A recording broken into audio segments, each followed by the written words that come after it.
সে 7 বছরের এক শিশু, মুখে সরলতা, মনে দৃঢ়তা। বিসমিল্লাহির রহমানির রহিম।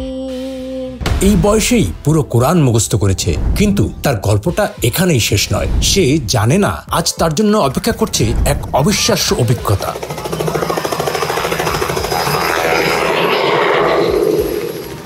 বাসে চড়ার মতোই সহজভাবে সে গ্রহণ করলো এমন কিছু যা অনেকের জীবনেও আসেনি। সে জানতো না তার পবিত্র স্বপ্নের পথ এভাবেও খুলে যেতে পারে।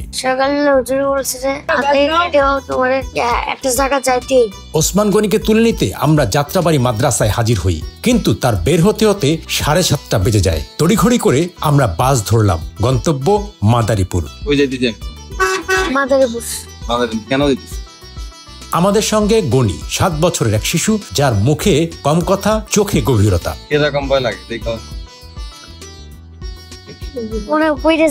সে অসম্ভব মেধাবী, এই বয়সী কোরআনের হাফেজ। আমরা প্রশ্ন করি, সে ছোট্ট ছোট্ট উত্তর দেয়, হ্যাঁ, না বা 1-2 শব্দের জবাব। বাসে কিছুক্ষণ পর ঘুমিয়ে পড়ে সে। ধীরে ধীরে আমরা তার সঙ্গে সখ্যতা গড়ে তুলি, কিন্তু একটা ব্যাপার আমাদের অবাক করলো। যখন বললাম আজ তোমাকে হেলিকপ্টারে চড়াবো, তখন সে কোনো বিস্ময় দেখালো না, যেন এটা তার কাছে খুব সাধারণ একটা ব্যাপার। আমরা ভাবছিলাম সে চমকে উঠবে, খুশি হবে, কিন্তু তার অভিব্যক্তি ছিল নিঃসংকোচ, নির্লিপ্ত। মনে হলো আমরা তাকে একটা বাস থেকে আরেকটা বাসে তুলে দিচ্ছি। এভাবেই আমরা পৌঁছালাম মাদারীপুর। হেলিকপ্টারে সরু গলি, আঁকাবাঁকা পথ পেরিয়ে নির্দিষ্ট লোকেশনে পৌঁছাই। গ্রামের মানুষ কৌতূহলী, এই ছোট ছেলেটা কিভাবে হাফেজ হলো? সত্যি কি পুরো কোরআন মুখস্থ করেছে? কেউ তাকে সূরা শোনাতে বলল, কেউ আবার গজল।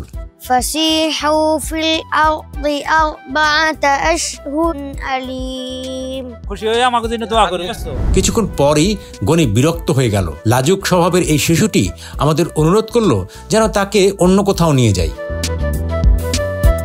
এর মধ্যে খবর এলো ফ্লাইট দেরি হবে। গ্রামের মানুষের মধ্যে উত্তেজনা আরো বাড়লো। সবাই অপেক্ষা করছে হেলিকপ্টার দেখার জন্য। আমরা অপেক্ষা করছি, কিন্তু গনি এবার আমাদের প্রশ্নবাণে বিদ্ধ করলো। এত সময় লাগছে কেন? এত গরম, আমরা কতক্ষণ দাঁড়িয়ে থাকবো? কোন দিক দিয়ে? এদিক দিয়ে না, এদিক দিয়ে না, এদিক দিয়ে। আরেক মিনিটের ভিতরে আইতে বলছি। আমি ফোন দিয়ে বলছি যে তাড়াতাড়ি 2 মিনিটের ভিতরে আসেন, নাহলে কিন্তু বেদাল আছে। অবশেষে দূর থেকে দেখা মিলল হেলিকপ্টারের। চারপাশে শোরগোল, গ্রামবাসী উচ্ছ্বাসে ফেটে পড়ল, কিন্তু গনি সে নির্বিকার, যেন এটাই স্বাভাবিক।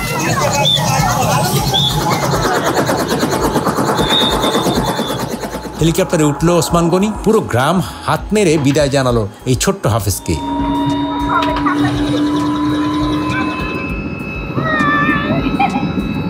আকাশে উঠতেই গনির মুখে কোনো কথা নেই, একদম নিশ্চুপ। ভেতরে ভেতরে ভয় পাচ্ছে নাকি মুগ্ধ হয়ে গেছে বোঝা মুশকিল। নিচে তাকিয়ে আছে, পৃথিবীকে দেখছে অন্য এক দৃষ্টিকোণ থেকে।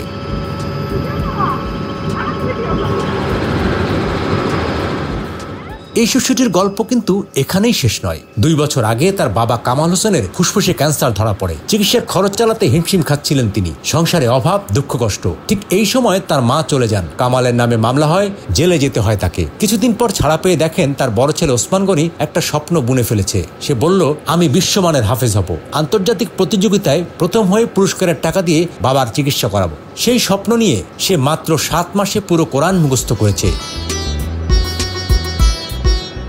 আজ এই লাজুক শিশু যখন হেলিকপ্টারে উঠে আকাশের দিকে তাকায়, তখন মনে হয় তার স্বপ্নের যাত্রাও কি এমনই? উপরে ওঠার পথে সে কি কোনো ভয় পাবে, নাকি এই শিশুর আত্মবিশ্বাস তাকে আরো অনেক দূর নিয়ে যাবে?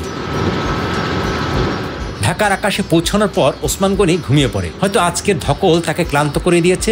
আমরা ধীরে ধীরে তাকে তুলে দিই। হেলিকপ্টার যখন ল্যান্ড করে তখন গনি অবাক হয়ে বলে, এত তাড়াতাড়ি নেমে গেলাম, বাসে তো অনেক সময় লেগেছিল। এয়ারপোর্টে প্রবাসী হেলিকপ্টারের ব্যবস্থাপনা পরিচালক মিস্টার হাসান অপেক্ষা করছিলেন। গনি কিছুই বলল না, শুধু দেখলো। কি হয়েছে? কি এমন মন খারাপ কেন? আমি আবার ঘুরতে যাবো। মন ভরা নাই? না, আর মন ভরা নাই, আবার যাবো। আজকে আমাদের এই ছোট্ট শিশুটি, তাকে আজকে প্রবাসী হেলিকপ্টারের মাধ্যমে তাকে ঘোরানো হলো। আমরা চাই আসলে আমাদের যারা ছোট্ট শিশু, যারা কোরআনের হাফেজ বা যারা মাদ্রাসায় পড়েন, অসহায়, তাদের পাশে দাঁড়ানোর জন্য ওইটারই একটি ক্ষুদ্র প্রচেষ্টা ছিল আমাদের আজকে। এই ছোট্ট শিশু মাত্র 7 বছরের অল্প বয়স, আপনারা দেখতে পাচ্ছেন, সে এই বয়সেই পুরো 30 পারা কোরআনের হাফেজ হয়েছে। এটি একটি অলৌকিক ঘটনা মতো আমরা মনে করি। এই ছোট্ট শিশুটি, তাকে আমরা আজকে শুধুমাত্র কোরআনের সম্মানে তাকে আজকে ঘোরানো হলো। আমরা চাই এই ধরনের ছোট্ট শিশু যারা আছে তাদেরকে আরো উদ্বুদ্ধ করতে, কোরআনে যাতে করে তারা হাফেজ হতে পারে। প্রবাসী হেলিকপ্টার আপনারা জানেন সবসময় হচ্ছে এইভাবে শুধু ব্যবসা না, মানুষের কল্যাণে আমরা কাজ করার চেষ্টা করি। আপনারা দেখেছেন যে ফেনীতে যে বন্যা হলো, সেই বন্যায় আমরা উদ্ধারে গিয়েছিলাম সম্পূর্ণ বিনা খরচে। আজকে আমরা এই শিশুটিকে বিনা খরচে তাকে ঘুরালাম, যাতে করে আরো যারা হচ্ছে ওর মতো এরকম ছোট্ট শিশু আছে তারা উদ্বুদ্ধ হয়। এটাই হচ্ছে আমাদের প্রচেষ্টা থাকবে। কিন্তু রানওয়ে থেকে বের হওয়ার পর আবার প্রশ্নের ঝড়। এই বিমানটা ছোট কেন? এই বড় বিমানটা কোন দেশে যায়? এটাতে তেল ভরা হয় কিভাবে? এই 7 বছরের শিশুর চোখে পৃথিবীর প্রতিটি বিষয় জানার অদম্য কৌতূহল। হেলিকপ্টার না এটি? কি আমি শুনি না। এই বিমানের এটা কার? এটা উঠবি না উঠবি? কার এরকম? আমি কেমনে করবো?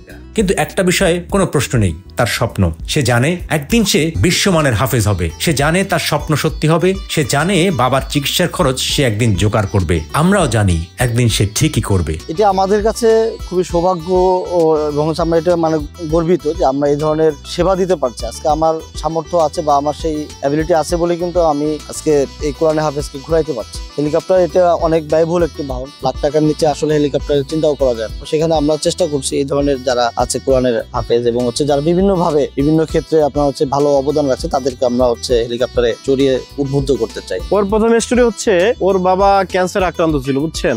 খুবই মেধাবী ছেলে। ওকে আমাদের বড় হুজুর আব্দুল কালাম সাহেব নিয়ে আসছিল ভিডিওটা দেখে। তখন ও এসে বলছিল যে আমি কোরআন পড়ে আমার বাবার চিকিৎসা করব। আলহামদুলিল্লাহ ওর টাকাই ওর বাবার চিকিৎসা করেছে। এটা হচ্ছে সবচেয়ে বড় গুণ। এখন ওর বাবা সুস্থ আছে, ওর জন্য দোয়া করবেন, আল্লাহ যেন ওরে বাংলাদেশের শ্রেষ্ঠ হাফেজ বানায়। বিদায় ওসমান গনি।